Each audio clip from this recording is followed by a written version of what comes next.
2023년 고난주간 첫째 날 주님 앞에 나오신 우리 성도님들 주님의 이름으로 환영하고 또 축복합니다. 우리 옆에 분 보시면서 이렇게 인사 한번 하시면 좋겠는데요. 새벽을 깨우신 분에게 생각보다 지혜로우십니다. 이렇게 인사 한번 하시겠습니다.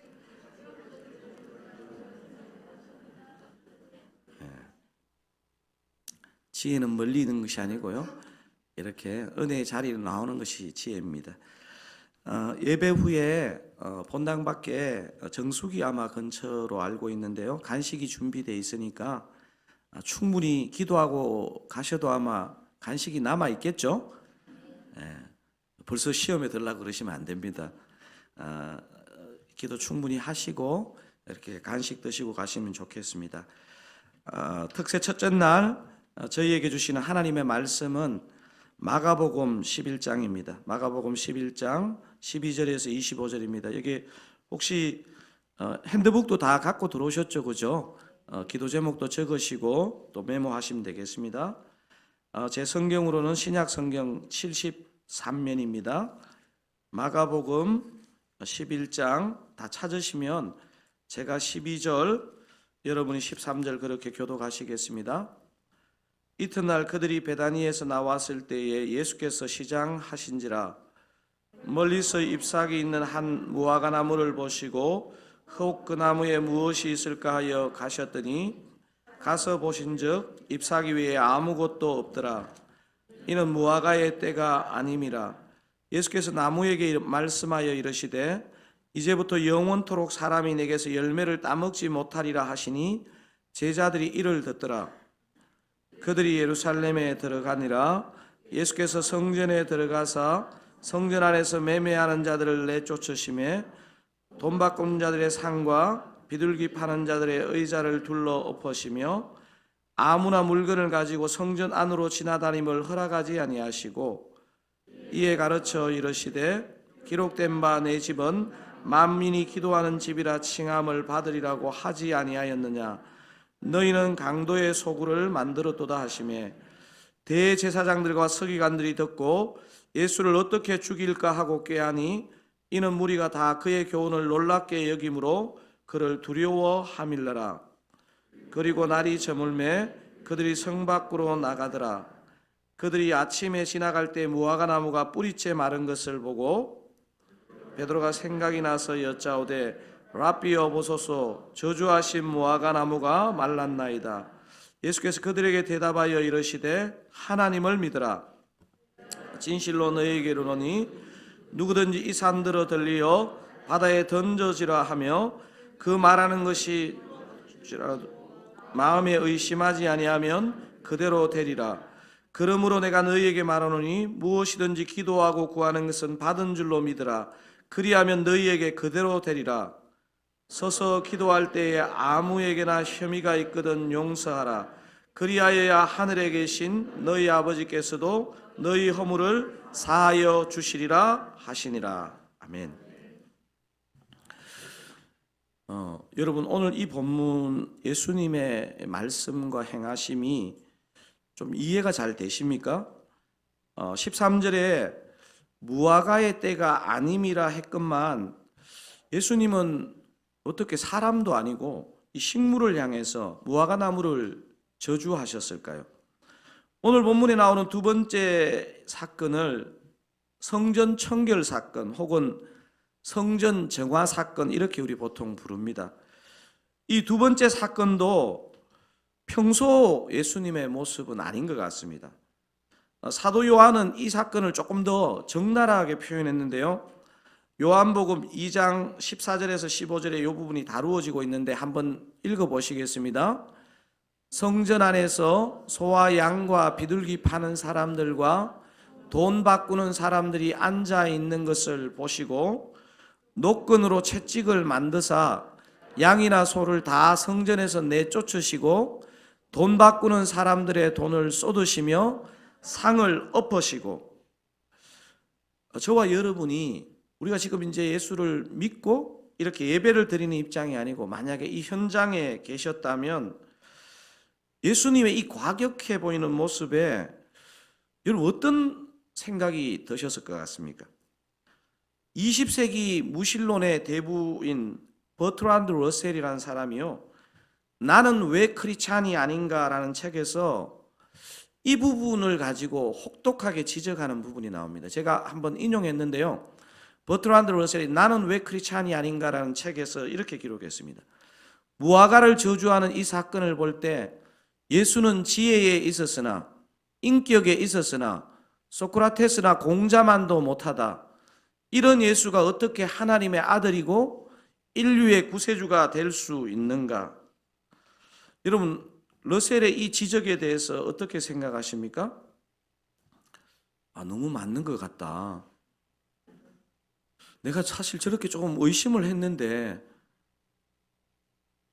그리고 저것을 매개로 해서 러셀은 자신이 왜 크리스찬이 아닌지를 아주 막 폭격을 가합니다. 러셀의 주장처럼 무화과를 저주하신 사건은 과연 예수님이 구주가 될 자격이 없는 그런 일일까요? 러셀이 20세기의 똑똑한 철학자인 것은 맞지만 본문과 관련해서 제가 볼 때 최소한 두 가지를 오해한 것 같습니다. 첫 번째는 버트란드 러셀은 본문에 나오는 무화과의 생태에 대해서 잘 알지를 못했던 것 같습니다. 무화과 나무는 이게 사실은 우리 주변에도 무화과 나무가 흔한 나무는 아니죠. 1년에 3차례 정도 열매를 맺는다고 합니다. 3, 4월에 한 번, 6, 7월에 한 번, 8월에서 10월 사이에 한 번, 이렇게 3차례 열매를 맺습니다. 이 중에 13절에 나오는 이는 무화과의 때가 아님이라 할 때, 이 무화과의 때는 언제를 가리키느냐 하면요, 무화과가 가장 많이 열리는 8월에서 10월 사이를 말합니다. 하지만 예수님이 본문에서 무화과 나무를 지나가신 때는 6월절이 있는 3월입니다. 이스라엘의 3월은 무화과가 무성한 철은 아니지만 설익은 무화과일지라도 무화과 열매가 분명히 달려 있습니다.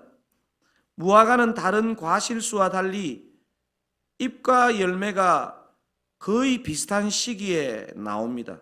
그러니까 지금 이 무화과는 잎사귀가 있는 것을 봤을 때 설익은 열매지만 열매가 있어야 마땅한데 열매 없이 잎만 무성한, 식물학적으로 봐도 정말 이상한 무화과인 것은 맞습니다. 버트란드 러셀이 예수님에 대해서 오해한 게 한 가지 더 있습니다. 두 번째인데요, 한번 좀 큰 소리로 한번 읽어볼까요?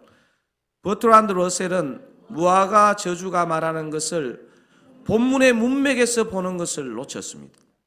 제가 보면요, 이 예수님의 얘기뿐 아니고 사람들이 대부분 오해하는 것의 중요한 부분은 뭐냐면요, 그 사람이 말하려고 하는 의도, 그 사람의 말의 문맥 속에서 그것을 보지 않고 어떤 특정한 단어나 문장을 하나 떼면요, 이게 아주 시험 들기 좋습니다. 예수님이 시장하신데 무화과 열매를 드실 수 없어서 열받아서 그런 것으로 러셀은 본 거죠. 나도 그렇게 봤는데. 성경을 보면요, 딱 보면, 딱 그 장면만 보면요, 그렇게 오해되는 느낌이 듭니다. 근데 본문의 구조를 잘 보셔야 됩니다. 무화과 나무 이야기가 성전 청결 사건 앞뒤에 지금 나오고 있고, 이런 구조를 여러분 혹시 한 번쯤은 들어보셨을 건데, 이런 구조를 뭐라 그럽니까? 샌드위치 구조라 그럽니다. 샌드위치가 감사하거든요. 오늘 혹시 간식이 샌드위치 아니죠? 무화과 나무 이야기는 성전 청결 사건과 깊이 연관되어 있다는 것을 이 문맥이 말해주고 있습니다. 보통 무화과 나무, 포도나무는요, 여러분 이 부분을 포함해서 무화과 나무, 포도나무는요, 이스라엘 백성, 하나님의 백성을 상징하는 대표적인 식물입니다. 샌드위치 구조의 중심에, 무화과 나무를 얘기하는 그 중심에 이스라엘 백성들의 심장인 성전의 청결 사건을 다루고 있다는 것을 여러분 보시면서 이것을 보셔야 됩니다. 성전 청결 사건은 타락한 이스라엘 백성, 타락한 이스라엘 지도자들, 리더들의 심판을 말하고 있습니다. 버트란드 러셀은 무화과 나무 저주 사건을 예수님의 비인격적인 모습으로 봤지만 본문의 구조와 문맥은 타락한 이스라엘 백성들의 심판이 너무너무 확실하다는 것을 보여주는 사건입니다.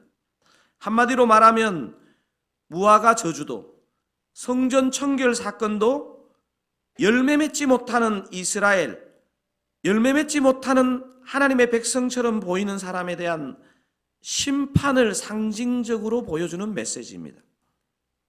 주님이 열매 맺지 못하는 이스라엘에 이렇게 경노하셨는데, 그렇다면 우리가 신약의 이스라엘 백성 아닙니까? 그러면 우리는, 새로운 이스라엘 백성인 우리는 어떻게 하면 열매를 맺을 수 있을까요? 제가 세 가지 키워드로 오늘 이 본문을 한번 보고자 하는데요. 주님과 제자들이 나누는 대화를 다시 한 번만 읽어보도록 하겠습니다. 마가복음 11장 19절에서 22절입니다. 같이 한번 읽어보겠습니다. 그리고 날이 저물매 그들이 성 밖으로 나가더라. 그들이 아침에 지나갈 때에 무화과 나무가 뿌리째 마른 것을 보고 베드로가 생각나서 여짜오되 라비요 보소서 저주하신 무화과 나무가 말랐나이다. 예수께서 그들에게 대답하여 이르시되 하나님을 믿으라. 여러분, 지금 방금 저 22절에서 예수님이 지금 뭐라고 말씀하십니까? 하나님을 믿으라. 그래서 열매를 맺기 위해서 필요한 세 가지 태도 중에 첫 번째 키워드는 믿음입니다. 믿음. 풀어서 얘기하면 하나님을 믿으라입니다. 하나님을 믿으라. 하나님을 믿는다는 게 뭘 말할까요? 다음 구절을 볼 필요가 있습니다. 23절입니다. 내가 진실로 너희에게 이르노니 누구든지 이 산들어 들리어 바다에 던져지라 하며 그 말하는 것이 이루어질 줄 믿고 마음에 의심하지 아니하면 그대로 되리라. 제가 존경하는 목사님 한 분의 설교를 제가 한번 들었는데, 이 목사님의 설교 가운데 그 목사님의 선배 목사님 중에 이 23절을 붙들고 막 기도하던 목사님이 계셨대요. 그러니까 제가 설교를 들었던 그분의 선배 목사님이 서울 사당동인지 봉천동인지에서 목회를 하셨는데, 그 교회 바로 앞에 큰 언덕이 있었대요. 여러분, 봉천동에 이게 사당동 가면 언덕 많잖아요. 그래서 기도하실 때마다 23절을 붙잡고 기도했다고 합니다. 이 산들어 들리어 바다에 던져지라 하며 그 말하는 것이 이루어질 줄 믿고 마음에 의심하지 않으면 그대로 되리라. 이렇게 하면서 말씀대로 교회 앞에 있는 언덕을 걷어가실 줄 믿습니다. 이렇게 기도하는데, 이 목사님의 기도가 응답되었을까요? 안 되었을까요? 하여튼 저 목사는 밤낮을 가리지 않고 나를 시험하네. 오래 기도하는 어느 날 그 목사님이 교회에서 기도하고 있는데 바깥에서 엄청난 포크레인 갱음이 막 들리는 거예요. 수십 대의 포크레인이 교회 앞에 있는 언덕을 막 밀고 있더래요. 재개발이 시작된 거죠. 문제는 그 산만 재개발된 게 아니고 그 교회도 재개발되어서 다른 곳으로 이사를 갔다고 합니다. 이 무슨 일입니까, 이거? 방금 읽은 본문은 믿기만 하면 믿은 대로 다 된다 이런 의미가 아니고요. 그냥 믿습니다 막 이러면 다 되는 게 아니고, 하나님의 심판, 하나님의 주권을, 또 하나님을 전적으로 신뢰한다는 것을 담고 있는 얘기입니다. 본문 23절은 스가랴 14장 4절을 성취하는 구절입니다. 한번 보시겠습니까? 한번 읽어보시겠습니다. 스가랴 14장 4절. 그날에 그의 발이 예루살렘 앞 곧 동쪽 감람산에 서실 것이요 감람산은 그 한가운데가 동서로 갈라져 매우 큰 골짜기가 되어서 산 절반은 북으로 절반은 남으로 옮기고, 예수 그리스도께서 열매 없는 예루살렘을 반드시 심판하신다는 것을 말하고 있습니다. 본문에서 하나님을 믿으라, 아무 것이나 믿는 것을 말하는 것이 아니고 하나님의 심판, 하나님의 주권, 하나님을 그것을 믿는다고 얘기하는 것입니다. 무엇을 믿는다고요? 하나님의 심판, 하나님의 주권. 우리가 어제 주일에도 이 주권이란 말이 나왔죠.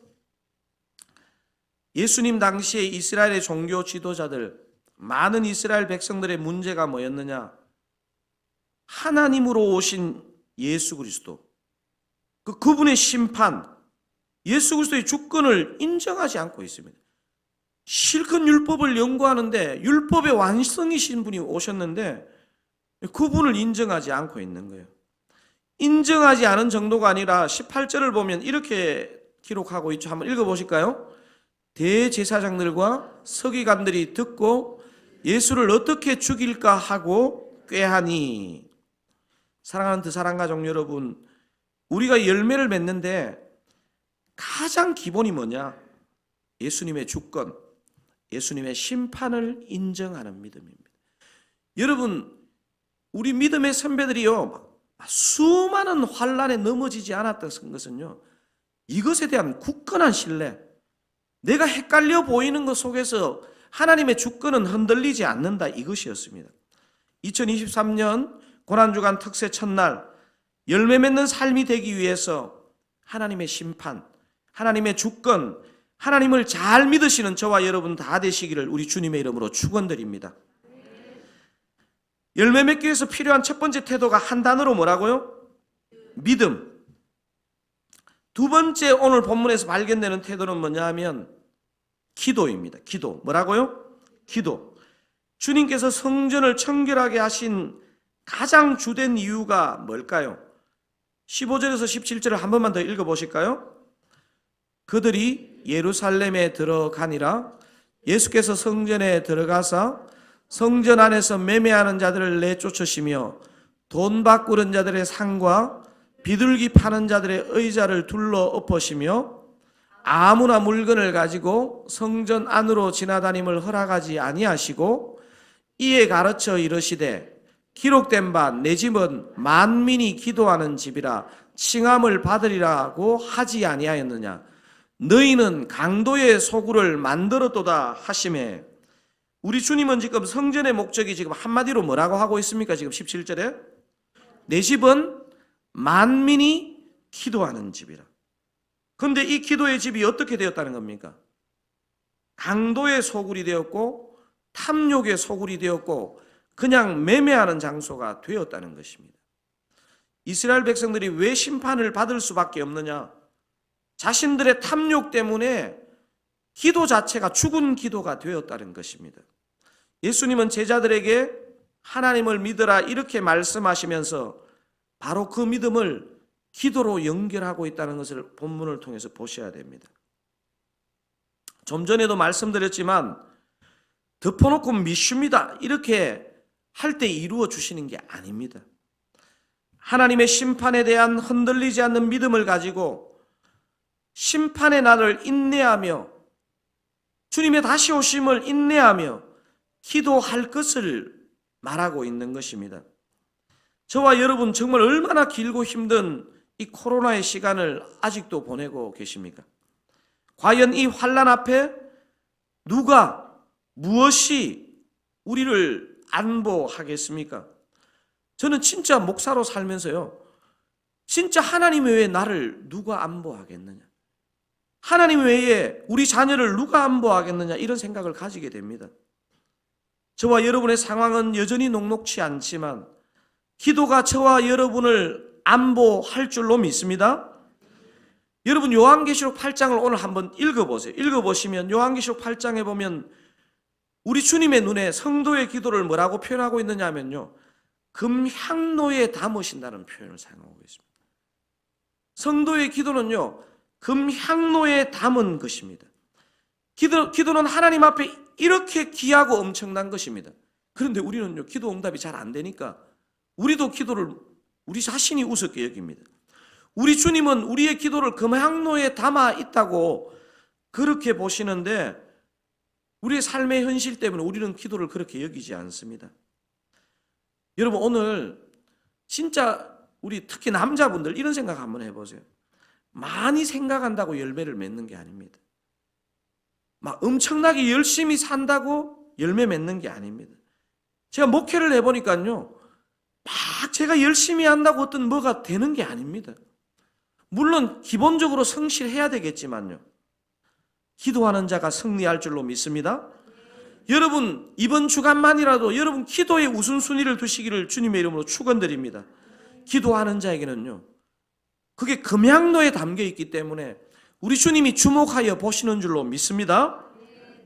자, 저와 여러분이 믿는 하나님은 눈에 안 보이시지만 하나님은 정확하게 우리를 보십니다.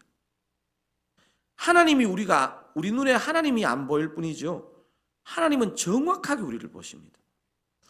오늘 본문이 믿음, 기도 이렇게 은혜롭게 마치면 얼마나 좋겠습니까? 기도합시다 이래가지고 믿음, 기도 이러면 좋은데요, 우리가 이게 왜 이렇게 드라마를 보다가도 그렇고 하다 보면 뭔가 썩 나오는 느낌이 나올 때가 있잖아요. 요 지점에서 딱 은혜롭게 마쳐야 되는데 강 목사가 빨리 맞춰주세요.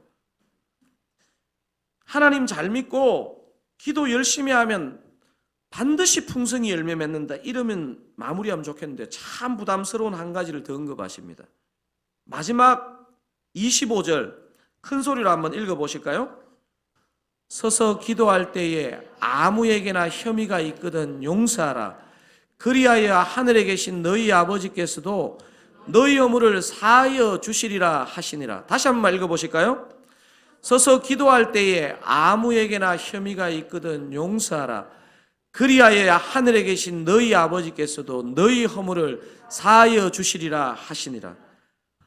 아우 지겨워. 우리 다락방 처음 할 때도 용서 얘기해가지고 다락방 첫 주부터 막 혹시 시험에 들지 않았나요? 열매 맺기 위해서 믿음, 기도만이 아니고 우리 주님께서 한 가지를 더 말씀하시고 계십니다. 서서 기도할 때에 아무에게나 혐의가 있거든 용서하라. 그리하여 하늘에 계신 너희 아버지께서도 너희 허물을 사하여 주시리라. 열매를 맺기 위해서 필요한 세 번째 태도가 뭐라고요? 용서.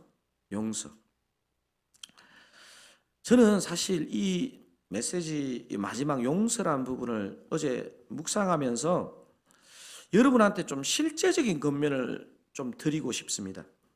고난주간 특세 나오신 분들 중에 누가 용서해야 하는 것을 몰라서 안 하는 분이 있겠습니까? 그죠? 용서와 관련하여서 제가 여러분에게 먼저 좀 드리고 싶은 말씀은요, 용서 못하는 자신을 너무 정죄하지 않으면 좋겠습니다. 자신을 좀 용서하시면 좋겠습니다. 여러분 사실 저도 그렇고 여러분도 그렇고 예수의 예자만 알면요 잘 용서해야 된다는 거 아는데 그게 안 되는 사람과 지점이 있습니다. 주님은 여러분이 어떤 사람을 왜 용서하지 못하시는지 여러분의 그 형편과 마음을 저는 다 아시는 분이라고 믿습니다. 용서 못하는 여러분 마음도 괴로우실 텐데 용서 못하는 자신을 자꾸 정죄하는 게 이게 막 어떻게 보면 좀 과장되게 표현하면 평생의 우리의 막 신앙의 싸움인 것 같아요. 여러분, 용서 못하는 자신을 주님이 이해하신다는 그 믿음이 좀 필요합니다. 하나 더 생각했으면 하는 것은요, 여러분이 용서 못하시는 여러분에게 상처를 주신 그분도 가만히 들여다보면요 상처가 많은 분입니다. 제가 이렇게 목사로서 관찰해 보면요 다른 사람에게 좀 상처를 상대적으로 상처를 전혀 안 주는 사람은 없는 것 같고요, 좀 많이 주시는 분들을 보면요 제가 주의 눈이 열리면 했잖아요. 주의 마음이 부어지면요 진짜 그 사람이 불쌍한 사람입니다. 왜냐하면 그분 안에 상처가 많아서 그렇다는 것을 보게 됩니다. 용서와 관련해서 좀 실제적으로 세 번째 좀 생각했으면 하는 것은요, 하나님은 이 용서라는 것을 통해서 상대를 받아주는 것도 있지만 저와 여러분 자신을 받아주신다는 것을 기억하시면 좋겠습니다. 하나님은 상대가 아니라 우리 자신을 배려해서 주님이 용서라는 것을 얘기하고 있다는 것을 꼭 기억하시면 좋겠습니다. 용서와 관련해서 실제적으로 좀 마지막으로 기억할 것은요, 용서는 우리의 노력으로 되는 게 아닙니다. 진짜 하나님의 은혜가 필요한 영역입니다. 우리가 믿음, 기도 여기까지만 강조하면 우린 너무 좋을 것 같아요. 근데 용서 앞에서 아무도 자유로운 사람이 없습니다. 여러분, 하지만 지금 우리가 이렇게 성경을 보면서 주님의 마음을 읽어야 되는 게요, 너 지금 당장 용서하지 않으면 내가 너를 버릴 거야, 이게 아니시거든요. 이건 어떻게 보면요, 이 용서라는 문제는요 평생의 숙제이고 정말 주님의 은혜가 필요한 지점입니다. 그래서 지금 당장 용서가 되지 않아도 스스로 너무 정죄하지 마시고요, 용서의 원천이신 우리 주님의 은혜를 구하시면서 우리에게 자유를 가져다 줄 용서에 우리가 사실을 원치 않아도요, 우리 주님께 이 들리는 날을요 완전한 용서에 이른다는 것을 성경은 약속하고, 그게 영화거든요. 영화. 성화를 거쳐서 영화를 하게 되는데요, 그런 믿음을 가지시고 현재 내 모습에 정죄하고 또다시 그 원점으로 돌아가고 그러지 않기를 우리 주님의 이름으로 축원드립니다.